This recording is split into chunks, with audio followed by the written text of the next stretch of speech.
सज्जाद बताइएगा, इस वक्त जो बजट पेश होने जा रहा है आपकी डिटेल्स के मुताबिक ये अवामी बजट है या फिर IMF बजट? देखिए, तकरीबन हम पिछले 60 सालों से IMF के साथ प्रोग्राम में इनरोल हैं और गाय बगाए हम उसमें एक्सटेंशन मांगते रहते हैं। अब जब IMF के प्रोग्राम के अंदर रहकर आपने कोई बजट साजी करनी है तो आपने उनकी शर्त भी माननी है और उनकी बातें भी मेनू आन माननी है। अगर आप नहीं मानेंगे तो नेक्स्ट जो जायज़ा होता है उसमें आपको काफ़ी मुश्किल का सामना करना पड़ता है। अब ये भी आपने जो बात की कि ये क्या अवामी है, अवामी कुछ इस तरह से है कि हुकूमत ये समझ रही है कि 50 अरब का हम रिलीफ देने जा रहे हैं अवाम को, और वो भी सैलरी क्लास को। वो टैक्स स्लैब को चेंज करके वो ये समझ रहे हैं कि 50 अरब हम इसको एलोकेट करेंगे और उसके बाद सैलरी क्लास को किसी हद तक रिलीफ मिलेगा, लेकिन उसके साथ 220 अरब के नए टैक्स भी इसी सैलरी क्लास पर लगाने जा रही है। अब देखिए, IMF का ये कहना है कि आप अपनी टैक्स बेस जो है उसको बढ़ाएं, यानी कि टैक्स जो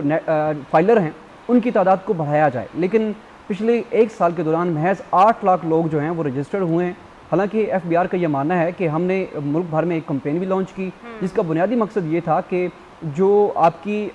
मुख्तलिफ फाइलर नॉन फाइलर लोग हैं वो फाइलर में कन्वर्ट हों और जो फाइलर्स हैं वो बर वक्त अपनी फाइलिंग जो है वो करवाएं। अब पिछले 2 साल से FBR जो है मुतअद्दिद बार अपने टारगेट सेट करता है, IMF को मनाता है, उसके बाद फिर जैसे उसको लगता है कि मुख्तलिफ सहमाई में उनकी वो टारगेट जो हैं वो पूरे नहीं हो पा रहे तो फिर दोबारा से IMF से रुजू कर लिया जाता है कि इस मरतबा नहीं, इस अगली मरतबा हम उसको पूरा करेंगे, और फिर दोबारा से नज़रसानी शुदा जो अहदाफ हैं वो सामने आते हैं। इस मरतबा भी और पिछली मरतबा भी अगर 2 साल का जायज़ा ले लिया जाए, दो फिस्कल ईयर्स का, तो FBR को अपने टारगेट से तकरीबन 2200 अरब कमी का सामना है। यानी कि इस साल भी वो मान रहे हैं कि उनको तकरीबन 1000 अरब जो उन्होंने टारगेट सेट किया था उसमें कमी है, और उससे पिछले साल भी 1000 अरब की तकरीबन कमी थी। अब मजमूई तौर पर इस मरतबा जो टारगेट सेट किया जा रहा है 15,260 अरब के करीब, उसमें भी मुमकिन तौर पर क्योंकि टैक्स नेट आपका बड़ा नहीं है तो जो आपके टैक्स फाइलर पहले से मौजूद हैं आप उनको बर्डनाइज करेंगे, यानी कि वो सैलरी क्लास जो कि पहले से ही चाहते ना चाहते हुए टैक्स देने पर मजबूर है उसको मजीद टैक्स देना पड़ेगा।